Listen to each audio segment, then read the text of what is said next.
Okay, hello everybody. My name is Celestial Paradise, and it's Thursday. I think it's the 24th.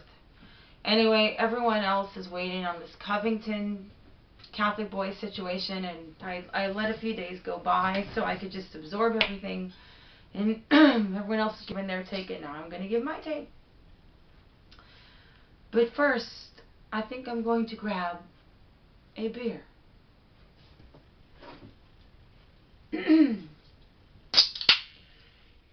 Just chilling.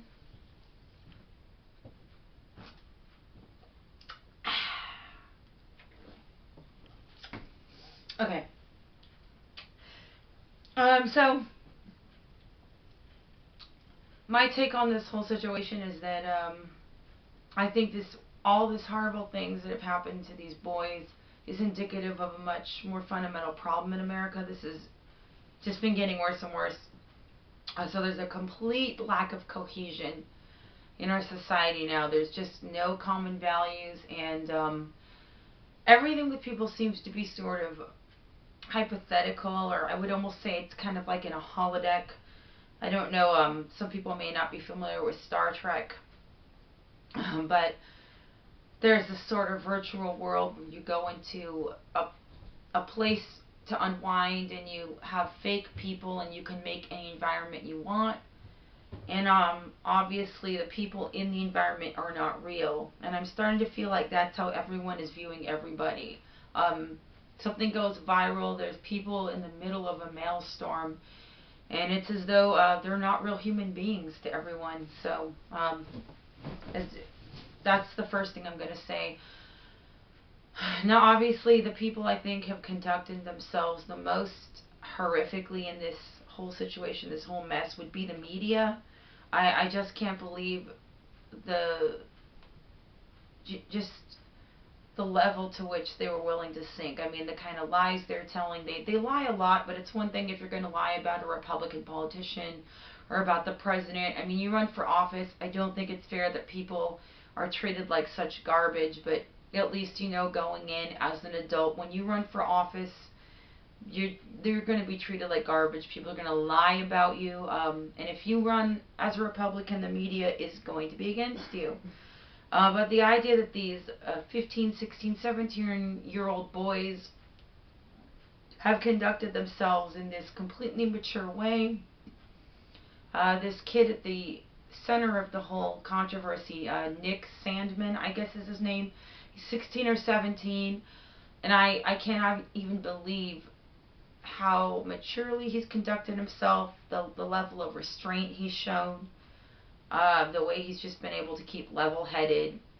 And I'm really embarrassed on behalf of adults in America in general when I look at how people much older than myself have acted around this kid, the way they've treated this kid. It's all just horrific to me. So I know everyone's pretty much familiar with what's happened now because it's been nonstop in the media, but basically there were some boys waiting for their bus. They were Catholic students, Catholic high school students, Catholic Covington High from Kentucky is the school. And while they're sitting there waiting for their bus, and their chaperones are with them, first they were being assaulted verbally by these people. I'd never heard of these people. They're called Black Israelites, and I've never heard of them. They were all adults, by the way. These weren't kids arguing with one another. Everybody involved who was the verbal aggressor in this story is an adult, so that's just very disheartening to me. I think I just am embarrassed that people would conduct themselves that way. But yeah, these people called Black Israelites, I guess their belief is that they are God's chosen people instead of the Jewish people being God's chosen people. And that's fine. Everyone's entitled to their own belief. I know some people resent Jewish people for claiming they're God's chosen people because people feel it's arrogant. I personally don't feel that way, but I am Christian, in fact Catholic, and I'm a Bible-believing Christian, and the Bible does explain that the Jews are God's chosen people. It's not really relevant as a Christian because we're all saved if we accept God, accept Jesus Christ, so there's nothing that has to be threatening or to where you have to be jealous of God's chosen people, because everyone is chosen by God if you accept God's grace and that we are fallen and that we try our best and we're grateful to be here and we love God. So, but these black Israelites, they don't just say what the Jewish people do, which is to believe they are God's chosen people. They actually really look down on other people.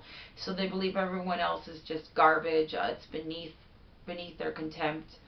So they see these boys waiting for their bus, and of course everyone's aware it's a pro-life event. So it's pretty safe to assume you see a bunch of high school students that they're going to be in favor of life over abortion. So they just start yelling at these boys, saying a lot of things I'm not going to repeat, but they said things to the extent that they were child molesters, that they were products of incest, that they were homosexuals, but they use derogative terms. They're just a bunch of awful things they're yelling, and profanity is involved. The boys do not react. They don't do anything to engage. And at some point in the middle of all this, there's some Native Americans, and they're dancing around and playing. It might be war drums, or maybe it's prayer drums. I'm not going to pretend to be an expert in indigenous peoples' ceremonies, but there were several Native Americans, and they were, rallying or perhaps protesting, and they were together. And the black Israelites said a bunch of horrible things about them as well. Things like your totem pole worshippers and derogatory things. So this guy who's more or less the self-described leader of these indigenous peoples, he styles himself a tribal elder. His name is Mr. Nathan Phillips. He decides to go after the boys instead of the people acting reprehensibly, which would be these black Israelites. And he goes up to the boys and gets in the face of this one boy, Nick Sandman in particular, and starts banging the drum in his face. And the kid's just standing there awkwardly, and the footage goes viral, and because he's smirking or smiling or however you want to look at it, everyone just laughs and says he's ugly or he's stupid or he was being rude or disrespectful to the Native American man because he was smirking at him. Even if that were the case, that's not the same as verbally assaulting someone, not threatening them. He certainly didn't get physically violent. Whereas this guy is, banging his drum right in the kid's face. It's important to note that these are all minors with their chaperones waiting for a bus to take them home. Everyone else has their own way in and out, and this guy, Nathan Phillips, chose to go and seek out this boy and cause this problem. And by the way, the black Israelites, whom were not targeted by the Native Americans, even though they said bad things to the Native Americans, even went so far as to call out a black Catholic high school student that was with the other students and say to him that the white classmates were going to harvest his organs, because that's what white people do to black people. And that's a reference to a movie called Get Out, which is apparently this really deep movie made by some liberal people in Hollywood, wherein a young college boy who's black is dating a white girl, and they go home to this beautiful house in the middle of nowhere to meet her family. And it's some crazy horror movie. It turns out that they lure unsuspecting young black men and harvest them for terrible things. So, typical white people stuff. That's how white people treat blacks, in case you didn't know. So that's a reference to that. So this is everything that's...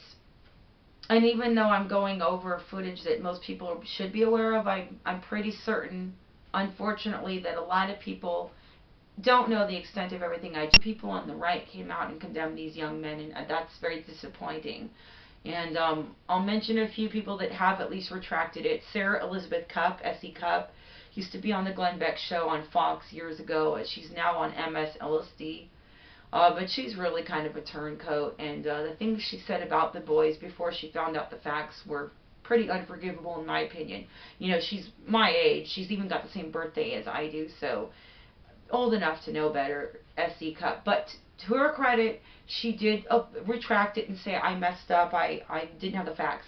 Meghan McCain, another person, lightweight, right-winger, not really very conservative, but somewhat to the right. And she also said, I'm sorry, I didn't have all the facts. And, some people did. ABC, Channel 7, was one of the few news organizations that actually waited to get the facts. So good for them. They actually didn't even really make a mistake. They waited. CNN really hasn't retracted anything. MSLSD, same thing. Fox News, of course, has waited to get the facts, but you would expect that because, they're fair and balanced. So I would hope that you at least would get that from them. But even some things like Newsweek, National Review, yeah. And the New York Times, I don't even want to get into how badly the Washington Post all just excoriated these young men. So I'm now going to segue a little bit and talk about how this is all connected. This lack of empathy is the real problem. The way people can't put themselves in someone else's shoes. So Ted Cruz, for those of you who do not know who Ted Cruz is, he's the junior senator from Texas. And I supported him early on in the primary when he ran against Trump and the other 16 people in the presidential, campaigns, whatnot. So Ted Cruz, it's kind of funny because he's Cuban, but he's not Catholic, which is what you would normally expect. He, like a lot of young men, he got married and he went with the church that his wife wanted to go to. So I'm not sure. Her name's Heidi, and I don't know what nationality she is.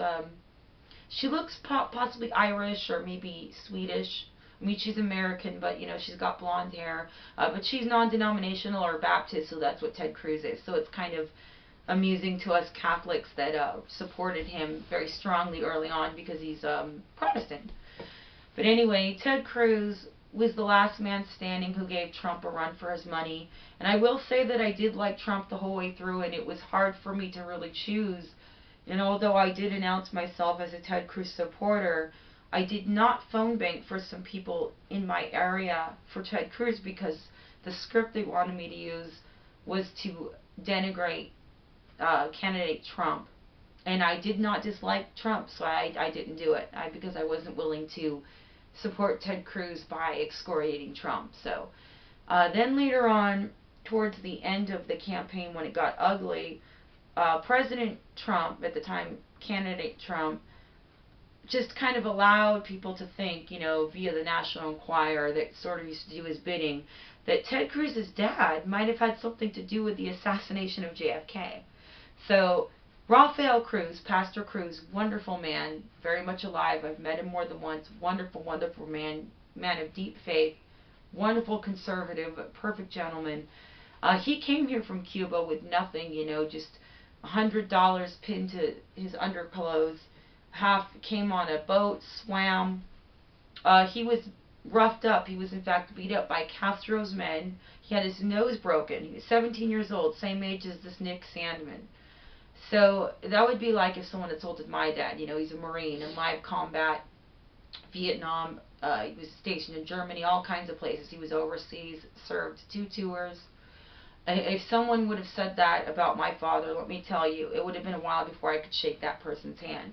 So it got a little ugly. Trump said these things about Ted Cruz's dad, and it went all the way to the convention, and I drove there in my junk bucket of a car with a couple friends, and there was alternate delegates, and we thought, yeah, maybe we'll follow Ted Cruz to the floor and we'll duke it out, and it'll be like the '76 convention with Reagan and Ford. But that's not what happened. They just nominated officially Trump, and that's what happened. But Ted Cruz did not immediately endorse him. He said, vote your conscience, which I thought was a classy way to sort of leave it up in the air for that time being. Everyone excoriated Ted Cruz for this, including a lot of his so-called Ted Cruz supporters. And all I could think of was, has America fallen to the point where no one has a decent father? Does no one understand what it's like? That Ted Cruz's dad, very much alive. Ted Cruz is like 30 years younger than President Trump. So Trump, 70, 71 at the time of this convention, and his dad's been gone for a while. But Ted Cruz's dad, very much alive, not infirm, Is it so hard for someone to imagine your own dad? You love him, you see him all the time. He's not just someone who wouldn't help assassinate JFK. He would never help some communist who went after JFK do such a thing. It's so, so dishonorable to say that. And then, I think it's wonderful that Ted Cruz eventually got over it, and he's now been a wonderful supporter of President Trump.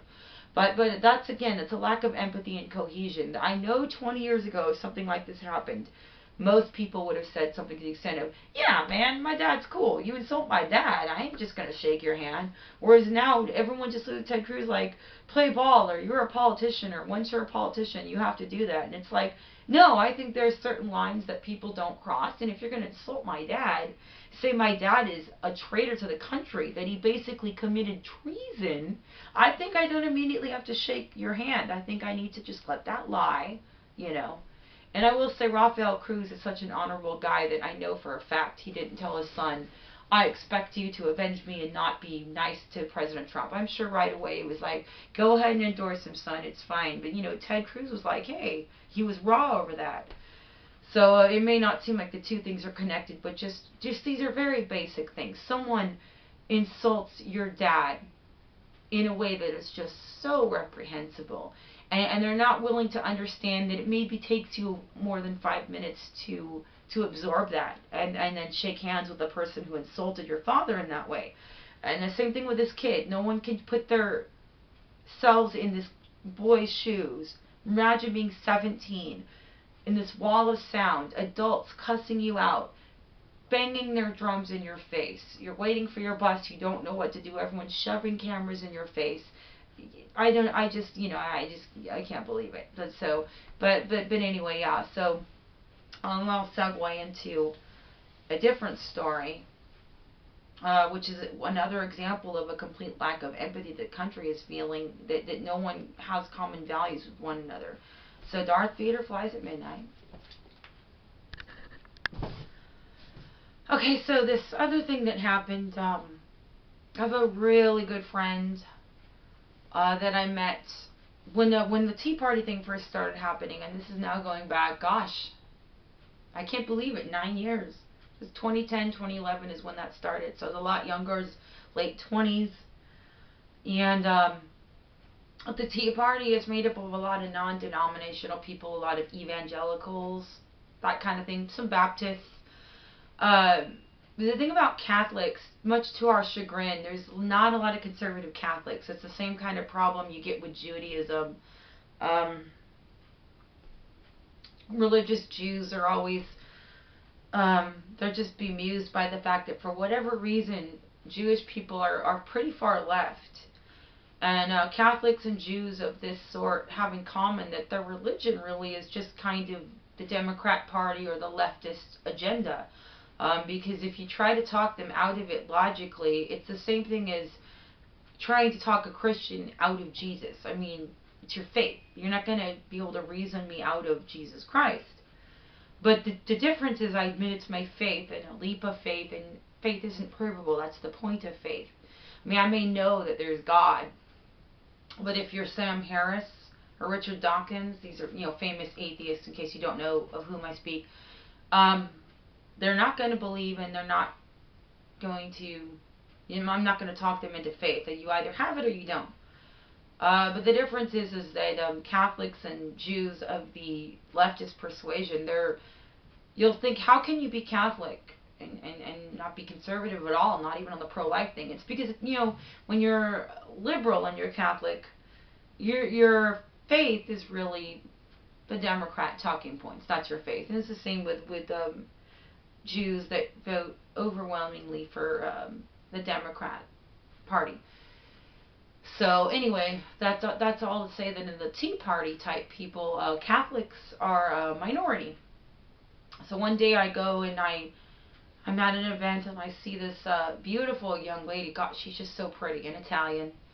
And she's wearing this button that says Concerned Catholics for America. So I was, hey, excited, what's this about, I was excited. It's not that I can't have a good time with basic Christians, but it's nice to, have some talk inside baseball with your own exact faith. So I met her, and it was nice, and we're still friends to this day. But again, here we go with the lack of empathy problem. So one day somebody hosts an event at a restaurant, and you rent out the back room. We have a young priest come in, and by young I mean a guy in his 50s. And if you're not familiar with Catholics, you might laugh, and a pastor in his 40s is about right for non-denominational or basic Protestants. But if there's a movie called Gran Torino, a lovely movie with Clint Eastwood, just a wonderful movie. And it starts off with his wife. He's going to his wife's funeral, and she was a good, faithful Catholic. And the joke of the movie is this priest that's trying to talk him out of his insanity the whole time.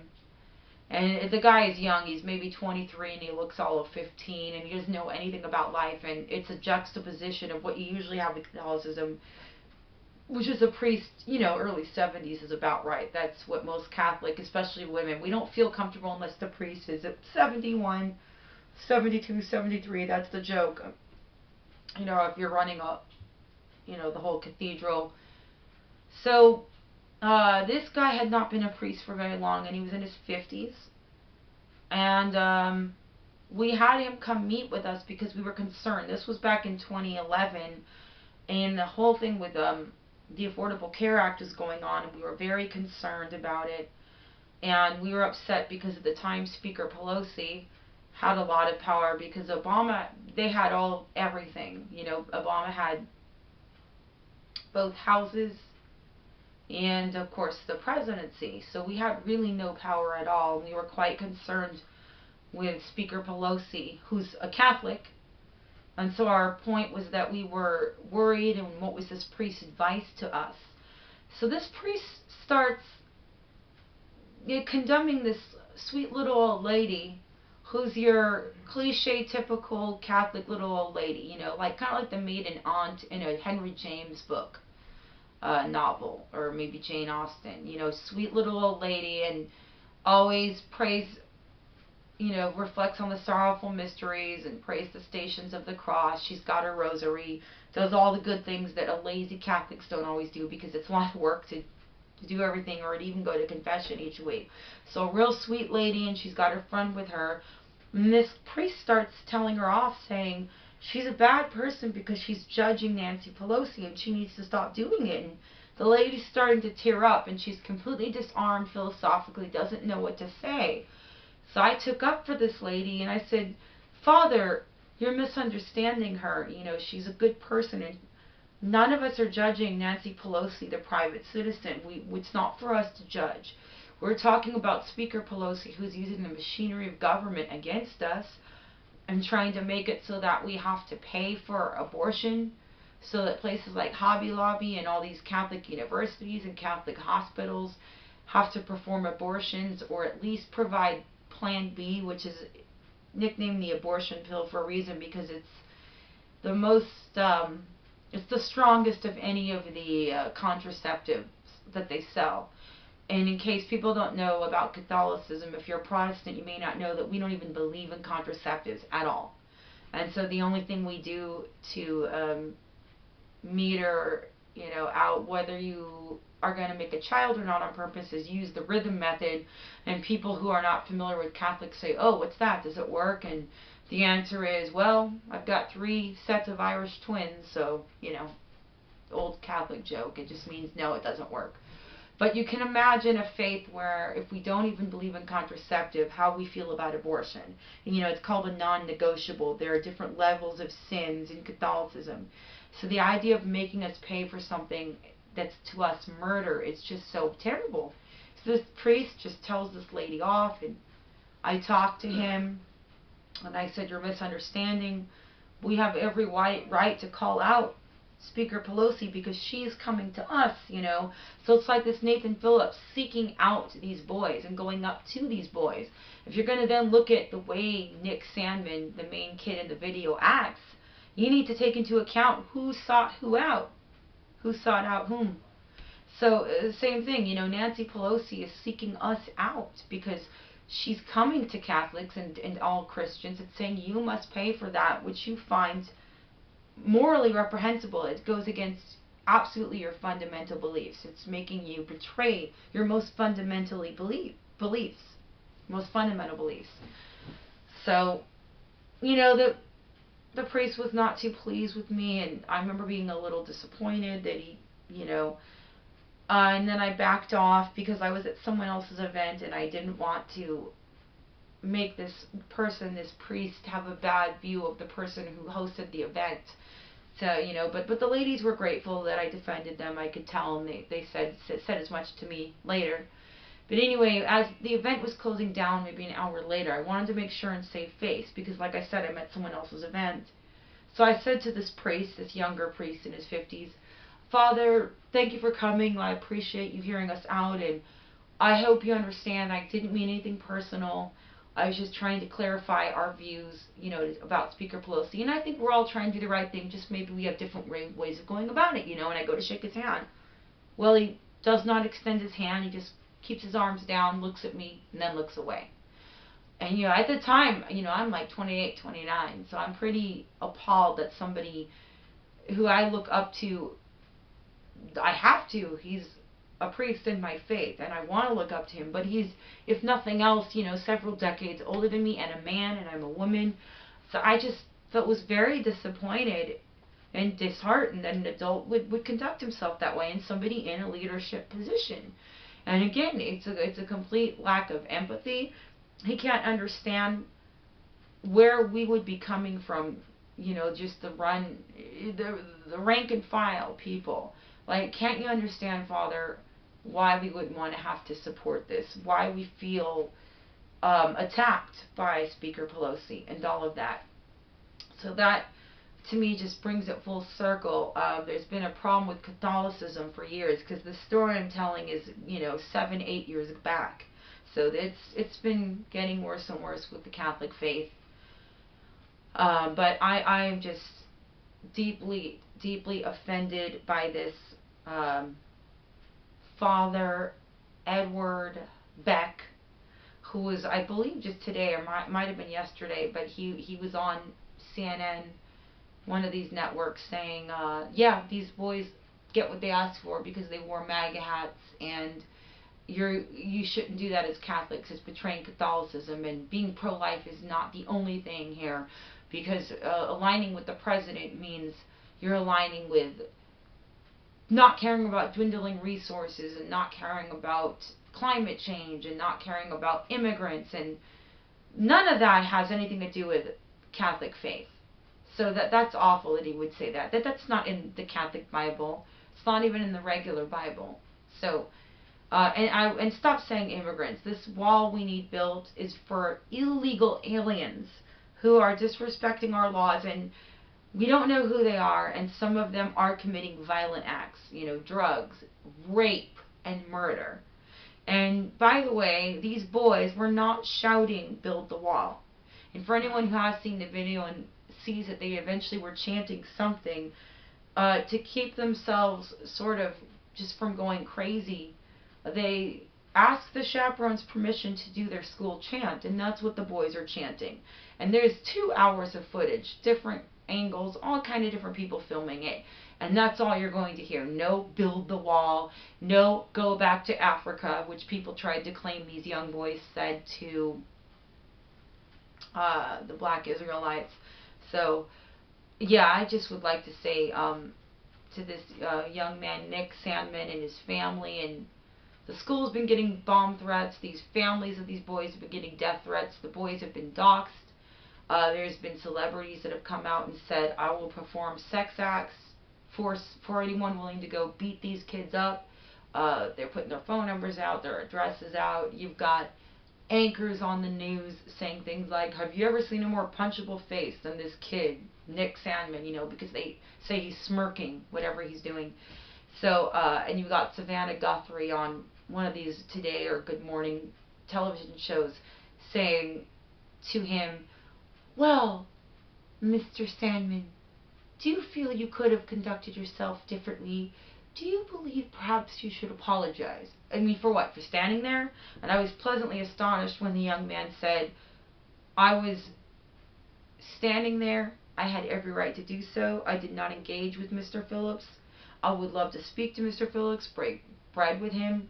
And by the way, they first extended an invitation to this man, Mr. Phillips, Mr. Nathan Phillips, and he turned them down, or he said, it's going to be under my terms when I feel like it, and you'll be standing, and I'll be sitting, and only if I get this, this, and this.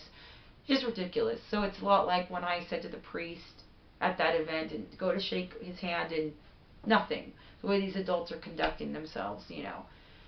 But again, I just wish that everyone would be so good as to conduct themselves with the kind of class that these young men have conducted themselves. And I do apologize to these young men on behalf of all of these adults that are involved in politics, different activists. I am on your side. I am so sorry this happened, and I just think this is, again, indicative of a huge, huge problem. It's a growing problem where everyone just doesn't have common values anymore.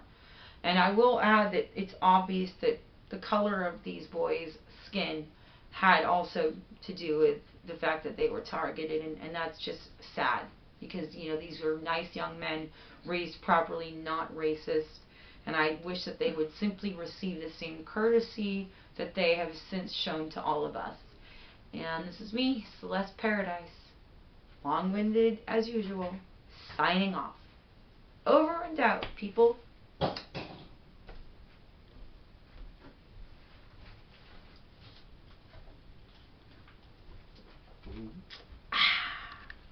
Mm.